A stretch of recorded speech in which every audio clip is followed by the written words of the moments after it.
Biblia je naozaj výnimočná kniha. Na začiatok sa pozrime na 16 faktov o Biblii. Je to najpredávanejšia a najprekladanejšia kniha na svete za celú históriu ľudstva. Svoje prvenstvo má s obrovským náskokom. Podľa týchto zdrojov sa na stránkach Biblie nachádza približne 2500 proroctiev, z ktorých asi 2000 sa už do bodky splnilo, bez chyby. Sám Ježiš Kristus má približne 350 proroctiev. Biblia bola napísaná v priebehu 1600 rokov. Nie je to len jedna kniha, ale skladá sa zo 66 kníh, ktoré napísalo približne 35 rôznych autorov.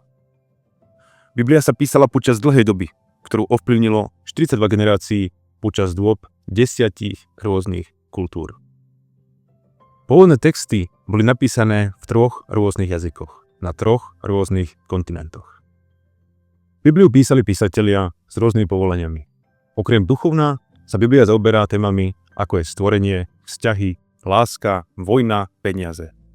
Nachádzame v nej rôzne štýly písania. Autori písali v širokom spektre podmienok, z väzenia, z divočiny, z palácov. Biblia píše o historických faktoch, potvrdených aj modernou archeológiou. A pri tom všetkom hovorí jeden príbeh, jednu tému a jedno posolstvo.